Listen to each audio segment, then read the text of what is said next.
back already today? Tomorrow. So, do you have school off tomorrow too? Okay. How's it going so far? It's pretty good. The tutor I was gonna ask you, who's your favorite tutor in English? Or none of them? Maybe? tutor's pretty cool. She's new Okay. too. Okay.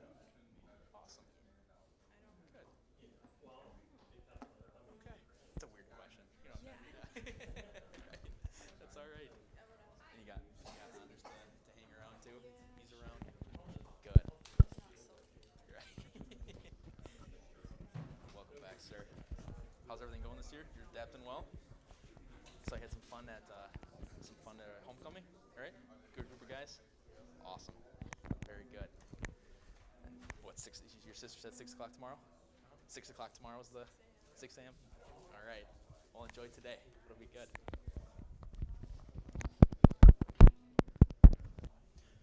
Do you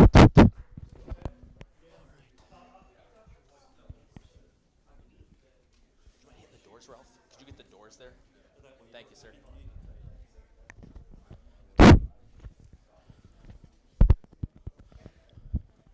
All right.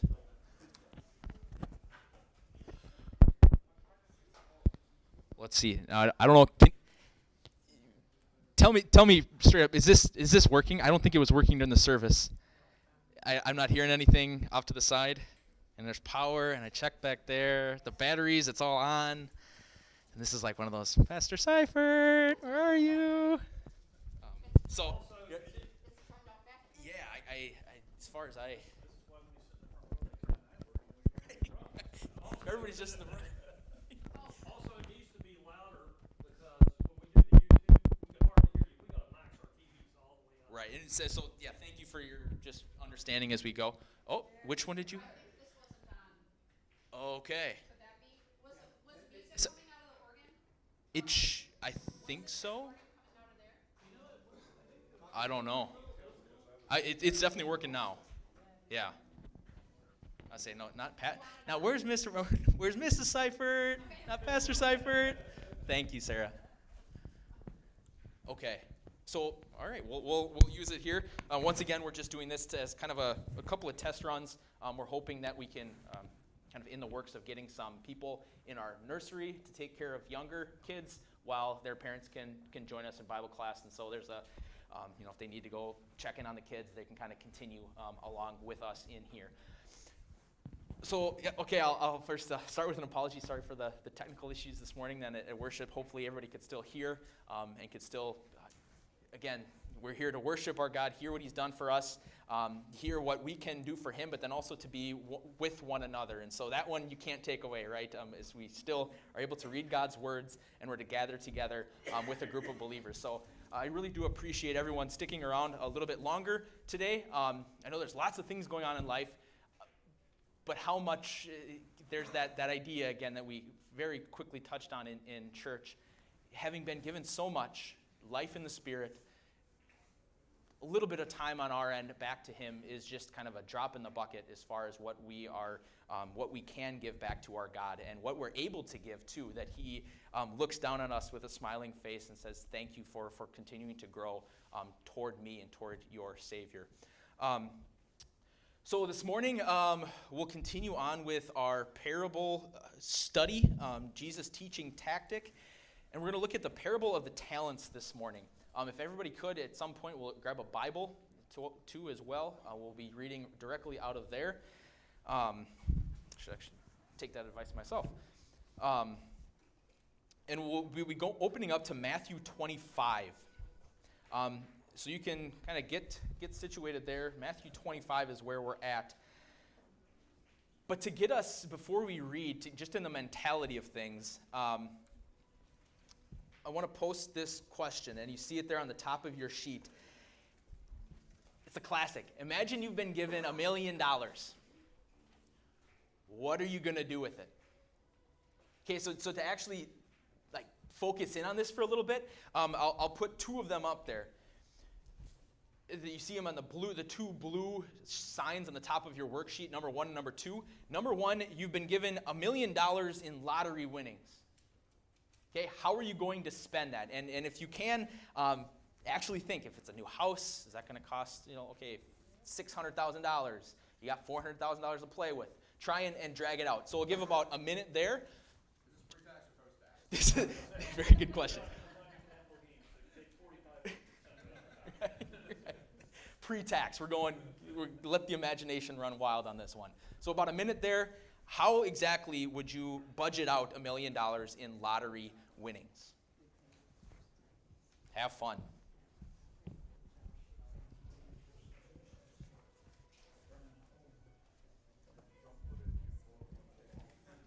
And saving is not an option. I got the catechism students did the same thing to me a couple weeks back. It was like $5. We're gonna save it. It's a good option.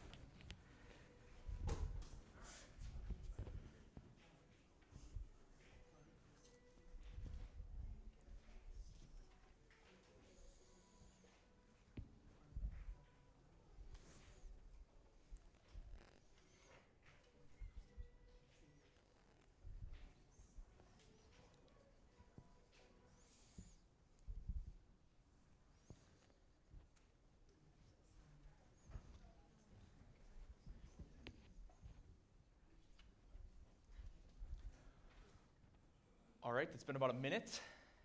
Anybody like to share, like their number 1 or number 2 item on that list? $1 million? What items are you gonna, Ken? As Apostle Paul taught us, he taught us that we're citizens of heaven, not of earth.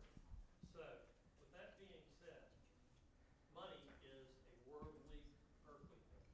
So, the first fruits, as the Bible always teaches us, should go to God. So, that's where number 1 would go for me.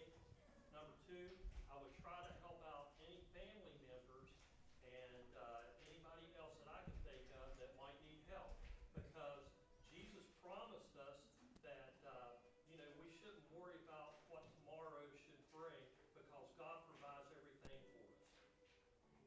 So, you see, yeah, Ken, your sanctity is gonna it's getting at me because you're exactly right. I'm not gonna argue with any of that what you said, but I did hear that you have $900,000 left that's sitting out there, right? Because 10, okay, even then we'll say 10% to God. Let the imagination run loose. What are we going for here? Just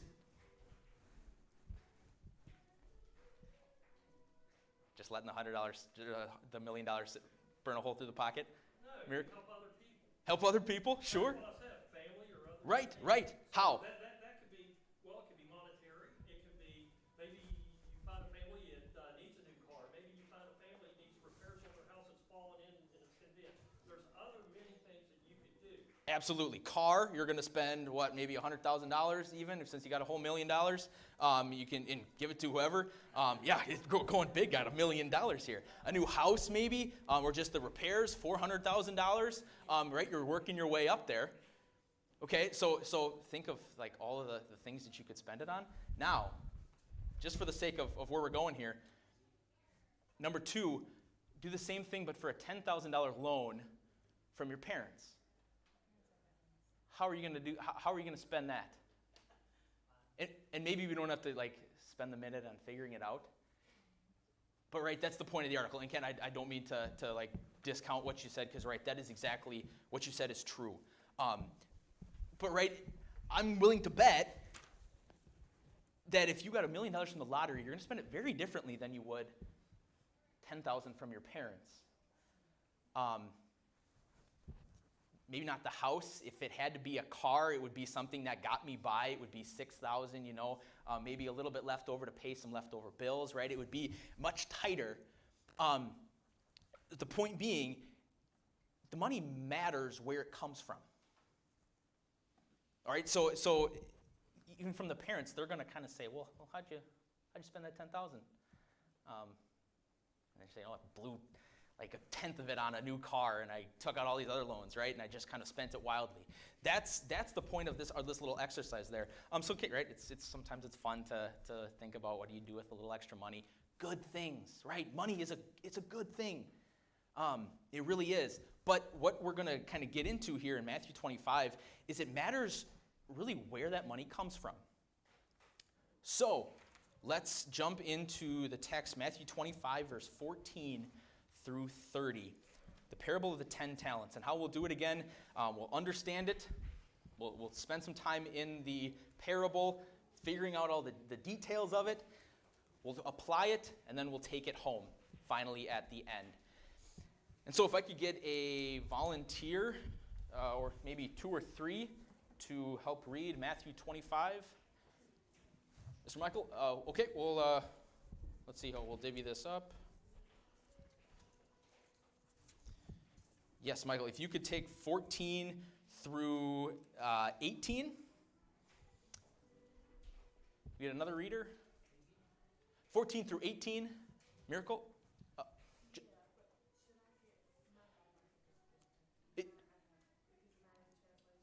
It doesn't really, not really. It should be about the same, so. Okay, we'll be able to follow along too. Yes, would you like to 19 through, let's say, 25? Yep, and then 25 till 30. I'll just take it. We'll spare everybody the looking around of who's going to fall on the grenade. So, Mr. Michael, would you mind reading the first verses for us, please? Again, it will be like a man going on a journey who called his servants and entrusted his wealth to them. To one he gave 5 bags of gold, to another 2 bags, and to another 1 bag, each according to his ability. Then he went on his journey. The man who had received 5 bags of gold went at once and put his money to work and gained 5 bags more. So also the one with 2 bags of gold gained 2 more. But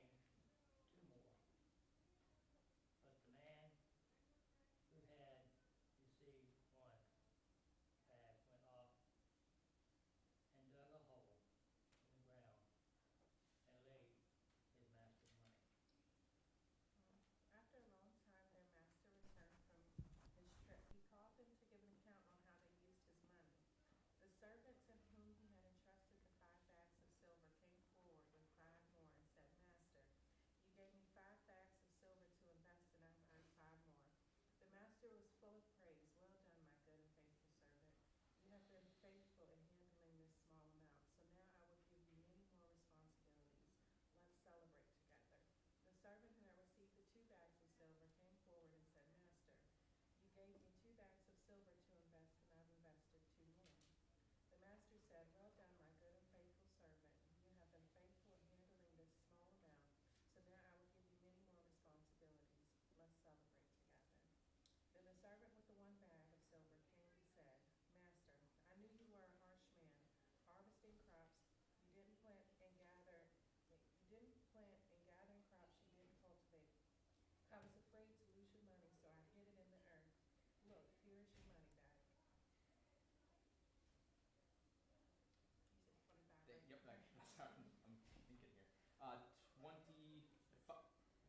26. His master replied, You wicked, lazy servant. So you knew that I harvest where I have not sown and gather where I have not scattered seed. Well then, you should have put my money on deposit with the bankers, so that when I returned, I would have received it back with interest.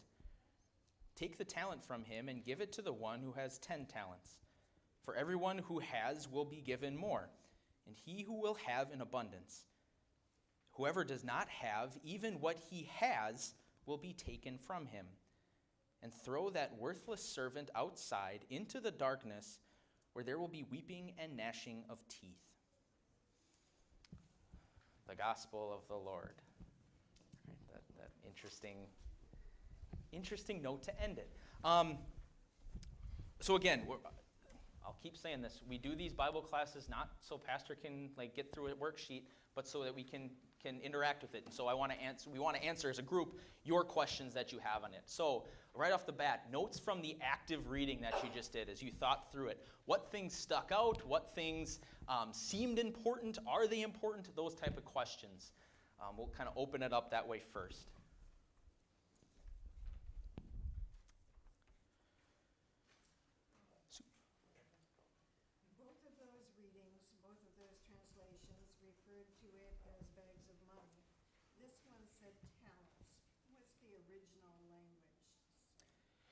So, I've thought of it not only as money, but as skills that God has given us.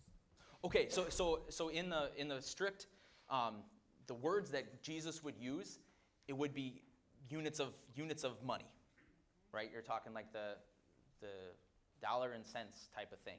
But then that kind of asks the question, okay, then how much was a talent?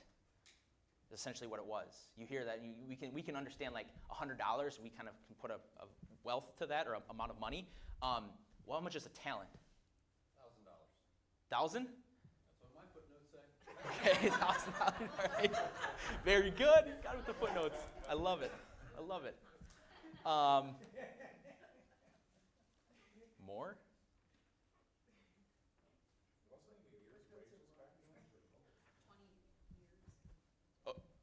That's the number I'd be interested, Brian, because again, like there are men a lot smarter than I that are researching these things, like following exactly what that would get them, a talent of gold, essentially, how we use the term. That's the number that you come up with the most. 20 years worth of wages. So this isn't chump change. 1 talent, 2 talents, 5 talents. Just that first one, that just put that in your mind. The average median income for Richmond, I looked it up, about $52,000 for a household. What does that mean then if you got 1 talent in today's money? Retirement, well done. Over $1 million.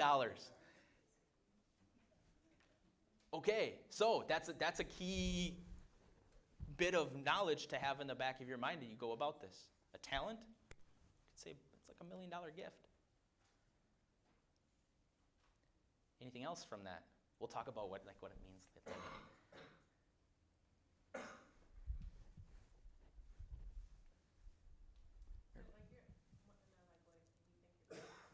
No, just different things from the text that you wanted to explore, things that came up, like crucial points of the parable that were like, Well, the biggest thing I think is like investing. Like you then invest something, and you know, like you trust a little, maybe trust much, and invest what God already gave you, then and how can you trust you more? you touch on a very important part of this parable. Maybe we'll just, in a very good segue into that first question there, if we can. From the text, right, from what words in the text indicate that we could defend this master's decision to give different amounts to different servants. What do you think the relationship was like with, just from hearing that, a man is blessed with $10,000, a $5 million gift. Another one was blessed with $1 million. What does your mind automatically go to? That $5 million guy, he must really be like trustworthy, right? If he's going to receive that gift, not like a lottery, but just here, use this. Okay. But let's defend the master's decision then to give different amounts. Was it I like these people more?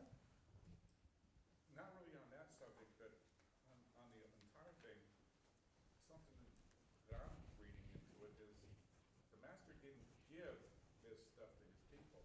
He entrusted them with it, meaning, hold this, it's not yours. Yes. Good point to start at, right? That's a truth that you kind of, I guess, have to take the stepping stone on. By the end of the parable, you realize that this was not, here's $5 million, do it with what you wanted, go bury it in the ground for all I care. There was a purpose behind it. Okay, and it's just always the parable thing. You're thinking, like, oh, okay, well, what does that mean for me? But then why does the master, if we're going to go right to a application, why does he give some people a ton? Why does he give some people little? There are just some people that you can trust with more. I'm in a position to supervise people, and there are people who, anticipate what I want and take, show initiative and do things, and I will give them more because I know that they are going to do what I want. And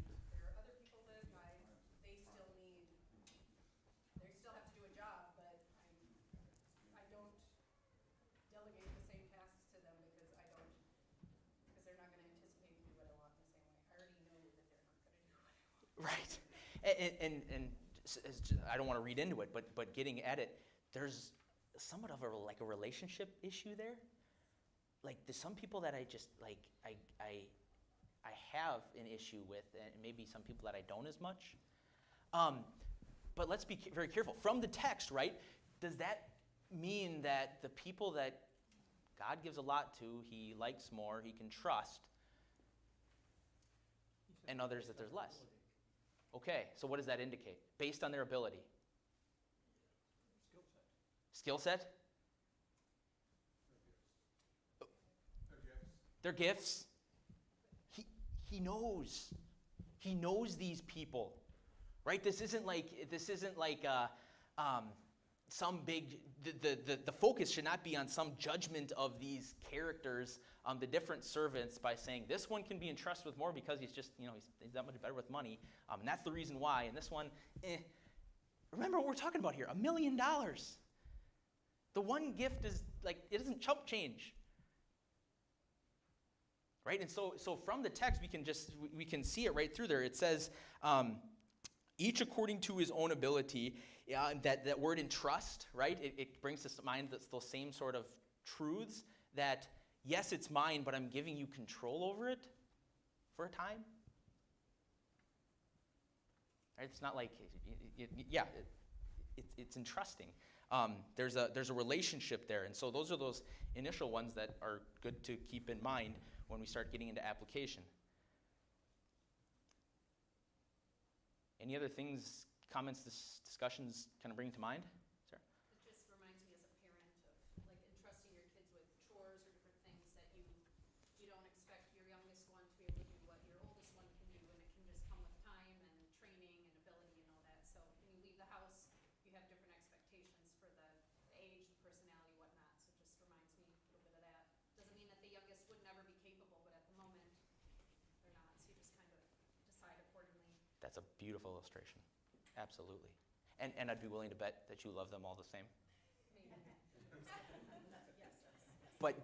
But in your wisdom, just understanding, knowing those kids, knowing the ones that are under and you're giving jobs or whatever it is to, there's a relationship there. That's what's being highlighted, right, in the first section. I love that. That's a great illustration. Rita? I don't know if we're there yet, but then it goes back the other way too with their relationship with him and their trust with him as his apparent and Let's get into that a little bit here, too. Mel, would you like to? Just kind of parroting what's already been said, but it's clear to me that the master had great wealth. He only gave a small subset of it to these people. He gave them what they needed, what they were capable of, and what was right for them. And everybody is different amounts. But he had a lot more wealth to give. I mean, if they did well, he would. Right, and that's where it kind of gets at. Like, all of a sudden he's getting more and more, and like, okay, what are we talking about there? Very good. Miracle, and then we'll go Rita. I kind of, I guess, what really stood out to me, like when he came back, right, and they all kind of showed him what they had. When he finally took the talent from the guy who didn't invest or do anything with it, he didn't give it to the person who only had the 2 talents and be like, okay, we're going to try to even this out. He gave that talent to the person who had the most. The one who didn't do anything with it, he gave those talents to the one that had the most. So he clearly, you can see that he's trusting. It's not based off of, okay, like you said, everybody's gonna get 5 talents and we'll see. Right. Can we answer this question, like, right in line with what we just said there? Which of the, like, return on investments was most surprising to you? And I really think you can make a case for any of them in different ways. Do you mind, Rita? Sorry to. Well, no, it kind of leads into what I was getting ready to say earlier, which is this master was so serious about this that surely couldn't just have to do, as much as he loves those individuals, it can't just have to do with their individual needs. It has to do with the greater purpose, kingdom. Okay, right. There's something bigger going on here. do you mind if we just go down those different rewards here and maybe point out some surprising factors? Watch where I toss this thing. The first one, right? 5 talents, and what is brought back to him? Or what does that man do with the 5 talents? Doubles them. 10. What's his reward? And there was like a little bit of a difference in the reading and the translations, right? Almost more responsibility, like I'll put you in charge of many things. Okay, There you go. right. There's more that's involved there. It's not like I'm done. All right, fine. And as well, to add to that, come and share in your master's happiness. There's celebration, right? I think that was the word. Yeah, that was used before. Well done. It's just like it really wasn't about the money that he got. It's like, okay, I guess mine now. The master released his loan on it from me. It's mine. No, there's more. Come and share in your master's happiness. Surprising, I would say. Second guy, 2 talents. Doubled it. What was his reward? Same thing. Hold on. Which is greater, 10 or 4? 10. Okay, right? First guy, 1 talent. What did he do with it? Nothing. Cassie, forgive me, just for is it like an investing thing? If you lent out a certain amount of money, would you expect there to be them to give you back more other than an interest rate? You're going to get a little bit of interest off it, but the point being, would you be completely it's all shot if you lent out $10,000 and you got back $10,000? No, it'd be a scratch, right? From the master's perspective, why throw him out, you wicked, miserable servant? What's surprising about that? It highlights a truth we kind of talked about before.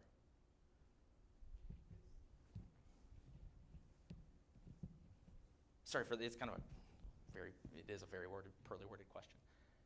It's shocking, unless you go back and refer to his fear of the master. He didn't really have a relationship. That's where it's getting back at, right? It wasn't about the money or the gifts, right? Because he still got it all back. He didn't even lose a penny of it. But how he used it reflected what? The relationship that servant thought he had with that master. Did that language stick home with you? The reaping, let's see. I know that you are a hard man, harvesting where you have not sown and gathering where you have not scattered seed. You explain that?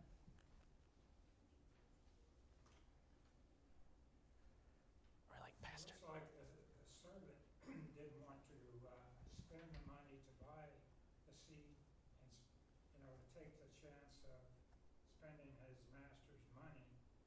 So if there was a drought, no rain or whatever, he couldn't, make any money off of that either. I mean, maybe he was hesitant about that. Sure, right. That servant thought it was it was all about what he got back. That was the big thing about how he used it. I took those words more of, you're a hard man, harvesting where you have not sown, and gathering where you have not scattered seed. The things that didn't seem to belong to you, they were still yours.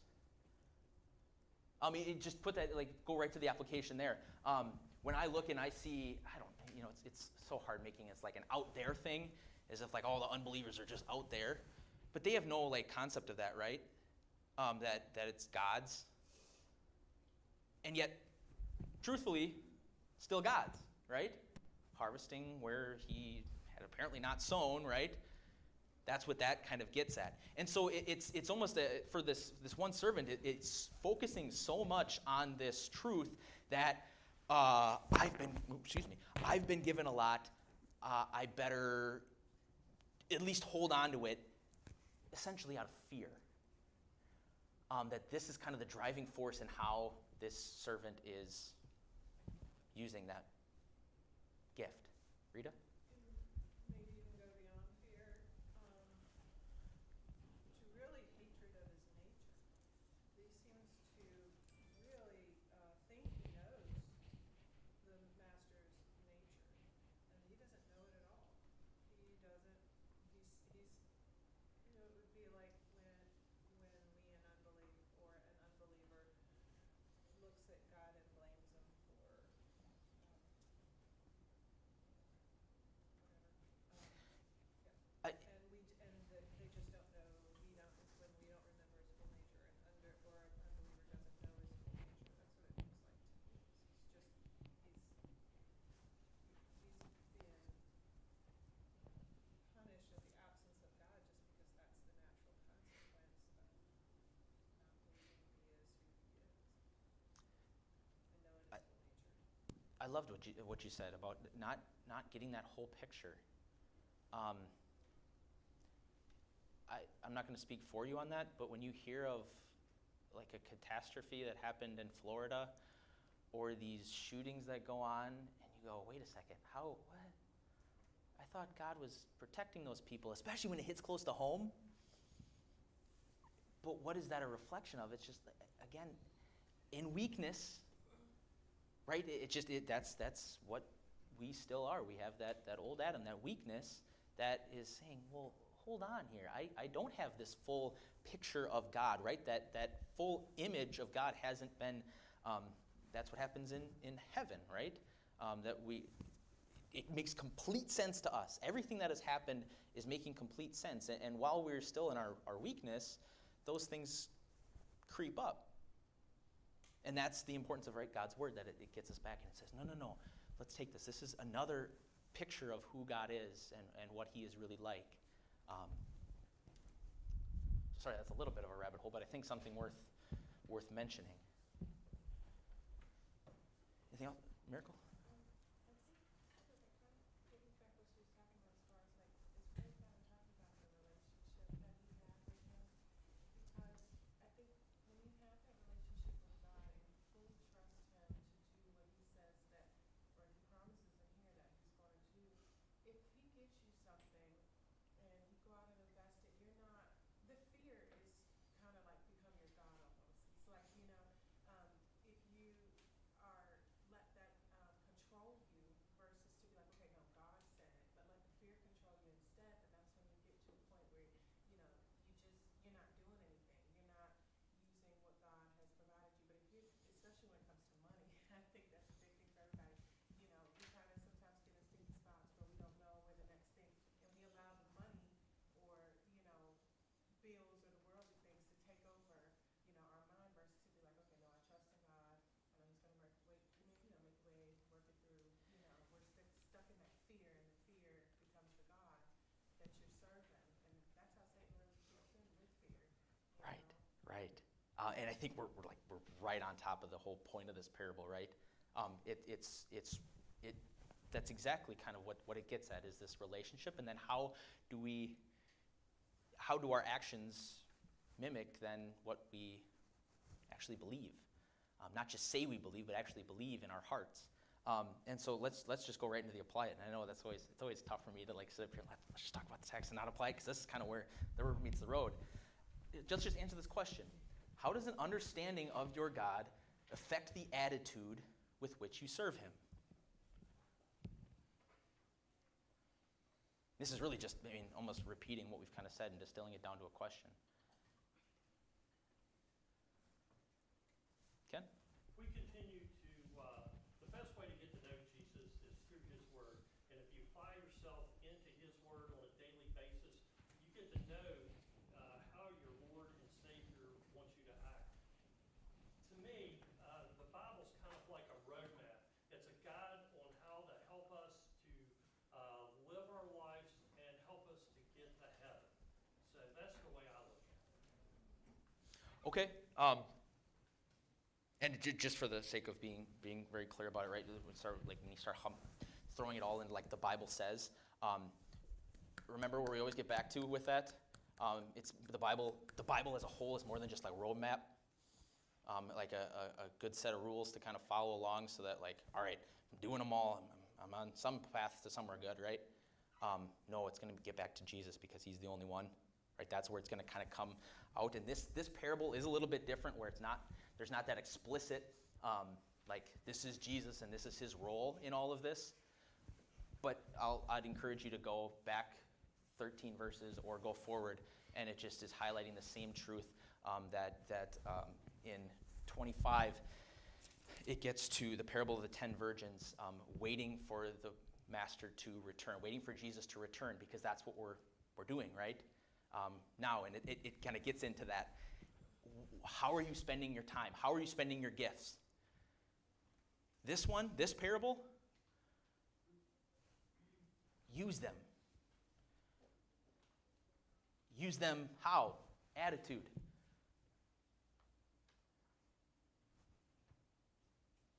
Freely? Joyfully? It's almost a weird thing to say, because you think of when like churches, at least for me, this is how you have to use your money, and you got to put certain here and certain there. No. Good rules to follow and to think about, because that's how we operate, right? In our sinful state, that's how we think.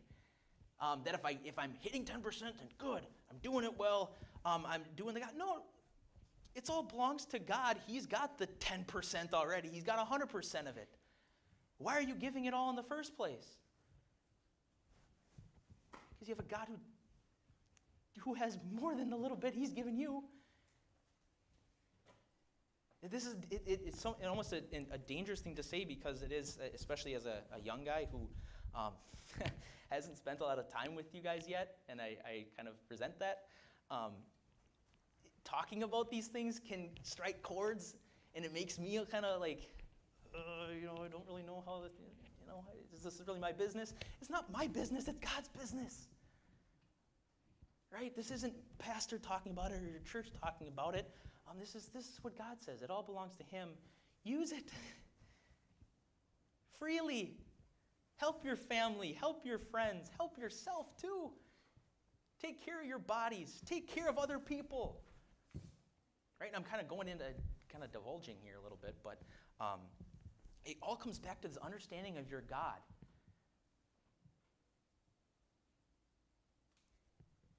Sarah? I was just going to say, being in the Word and understanding and reading God's Word and knowing that relationship, kind of like the first two servants where they really understood and had trust what God does, it just automatically kind of pours out. Like maybe it was just natural for those first two servants. They understood this gift that they had been given, all of this coming from this faithful master or whatever, and it just naturally came out. Okay, I'm so grateful he gave me this. What can I do? So just in our daily lives, like if I'm in the Word and I know what Christ has done for me, it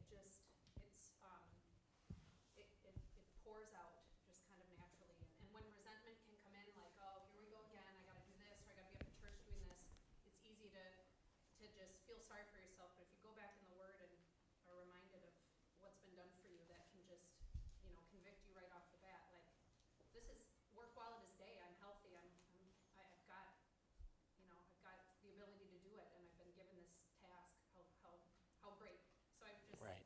It all comes back like to that relationship, and how being buried in His Word, to be reminded of that, I think is what can really, like you said, help it just kind of come out. Right. Yeah, I won't. That was beautifully said. I'm not going to add anything to it. John?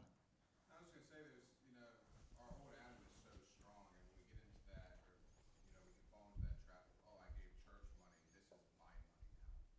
And that, when you have that understanding that everything belongs to God, there's so much freedom and liberation in that itself, because you have that understanding when things go wrong. It's like, okay, well, I prayed about it, I did what I thought God was leading me to do with what he gave me, and there's freedom in that, versus, the other side of it, which is dwelling on self. Mm-hmm. Mm-hmm.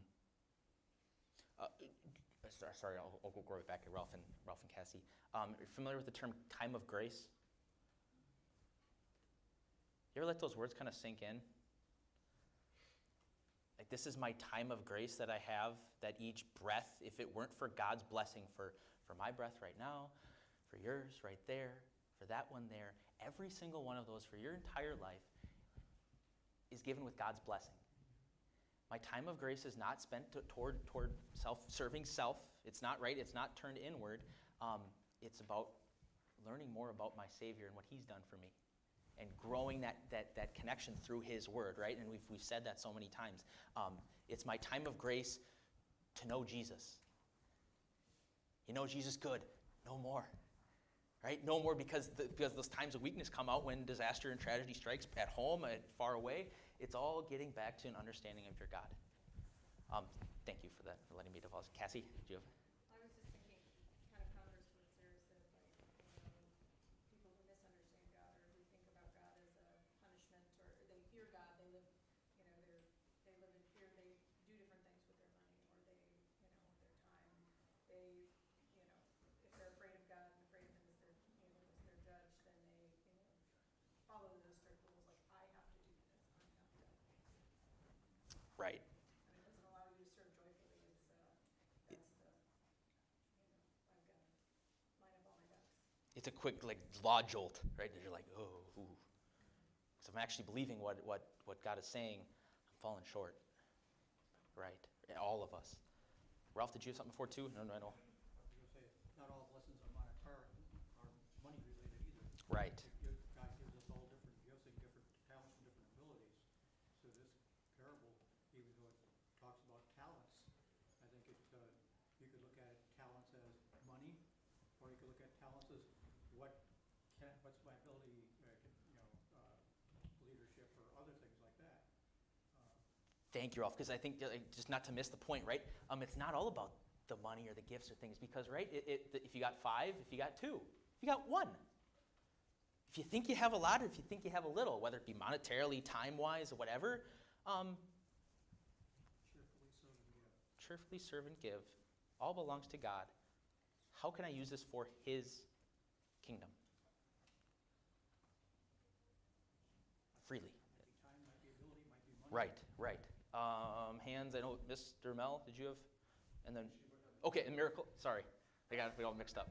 I've been raising my hand since Okay. y'all started. I was just kind of wondering if there was a fourth character that was given 1 or 2 bags of gold, and then he lost it, but was working it. I suspect that he'd still be better off than the guy that did not.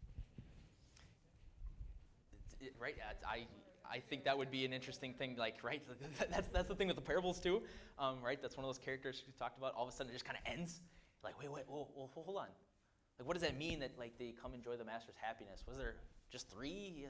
Like, there are more points to it, but I think just getting it back and pulling it together, if you're going to take something out of it, which is the reason, right, Jesus says these, it is to spark the imagination of it and get you thinking, and those are good thoughts to have. But going back to those truths we've been saying, right? This is really how I use my things is a reflection of who I think God is. I thought about that, losing the money too, and the fourth servant being willing to invest it in something that didn't pan out, meant that he trusted his master for forgiveness. Which I'm sure, right, there's wise giving in those type of parables too, right? And that's why we don't, this is not the entire Bible here, which, yes, all good thoughts. Miracle, sorry to jump you. But no, I was just, I think I've been kind of going through that, trying to figure out, like, what's our purpose? Like, what's my purpose of being here?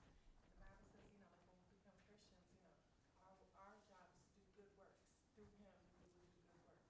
So, whether it's money, whether it's time, whether it's whatever the thing, when you think about it like that, I think that your attitude to serve becomes a whole lot different. Not I have to do this because da-da-da. And I mean, just in simple things, being a wife, being a teacher, as a child, doing what your parents say, just anything that we can do to do good works. Because, when we leave this earth, all this stuff we can't take.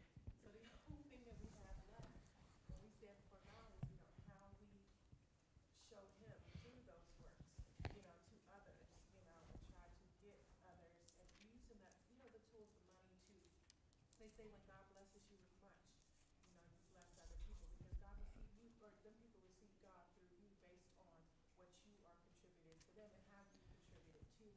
You know what I'm saying?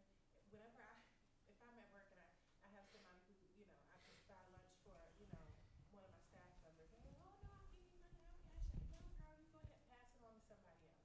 You know what I'm saying? I helped you, you go help somebody else. And through the name of Jesus, you have a wonderful day. You know what I'm saying?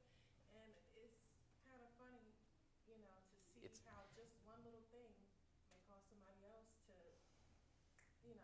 turn that light bulb on and be like, dang, okay, she didn't have to do that. But I always say, because God bless me, I'm gonna bless you. And we'll be hitting some of those truths too with the future parables. You think of like the lamp on the lampstand, just being a shining light. What does that actually mean? Those are maybe a teaser for another day. What does that mean to be a shining light, light of Jesus? And maybe progress a little bit here just to keep it going. And I think it kind of got brought up there as well. What I want us just to do to make this real, if I can get a sense of what time it is.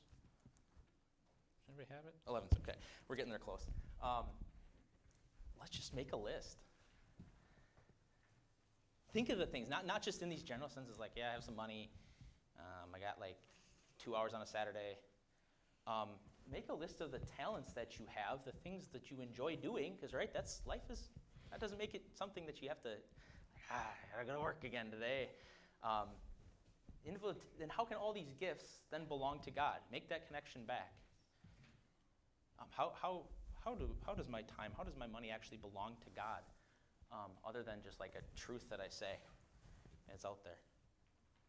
So go ahead, if you need 30 seconds just to kind of think through those things, make this real, make it personal. Yeah, these 20-year talents. 20, these are 20. My goodness, I'm really hot mic. You're right, yeah. I'll let you kind of pick at it as you will. And truthfully, with this question, this wasn't going to be one like we open up and share, because that's sometimes tough too. You find that out quickly when you ask people what they like to do, and oh, could you they're almost afraid to say what they wanted, they like to do, because they think somehow that's not beneficial. No, that's the part of this body of believers, right? That people like doing different things, and people have been given different gifts in different things. Still belongs to God. Still can cause a very cool purpose, like Miracle said before. You just don't know where that's going to go. So I don't think, unless somebody would like to share something to this question, but otherwise I'll just kind of let that sit there. It's a good thing to do, right? That's kind of what Thanksgiving is about. I can talk about how God has blessed me comfortably, because it's not really about me. It's about Him.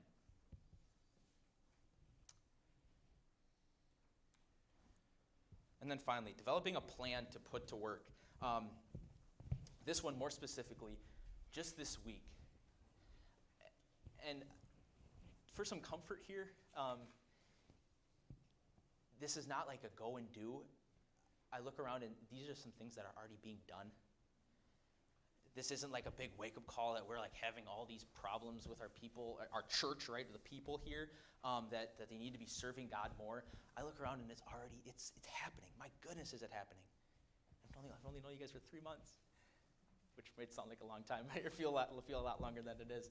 We've been here for 3 months, and my goodness, the picking up at a drop of a hat to help out somebody you just met, myself and my family. When other families come into this building, there's smiles, there's welcoming, coming to church, coming in Bible study. Good things, using of God's gift of time, of our attention, our brains, putting it on His Word. Just continue to think that way of, maybe in a way, thinking outside the box. That's an okay thing. Because if we're really outside the box, people will tell you. That's the beauty of having a lot more people than just like a sounding board. Think of how your gifts can be used in God's kingdom.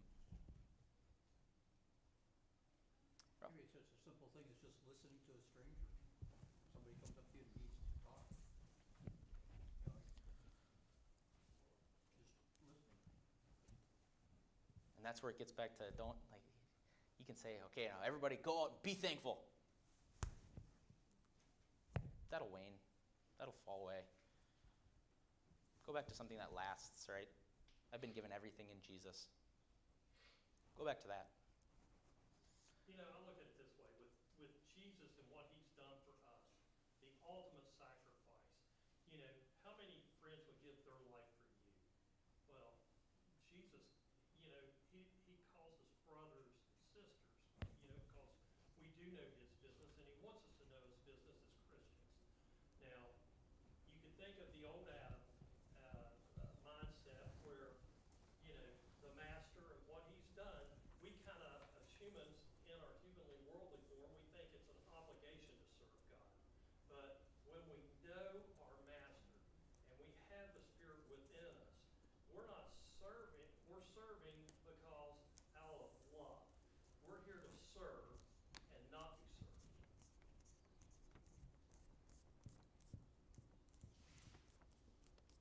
Because we've been served. Served wholly, completely in Jesus. Nothing left to do. Absolutely. Thank you, Ken. All right. Any last questions, comments? Otherwise, we're right there at 11:20. Before the kids run everywhere, we'll close with prayer and send you on your way. Dear Heavenly Father, this morning you hear us on the basis of your mercy. We come before you deserving nothing.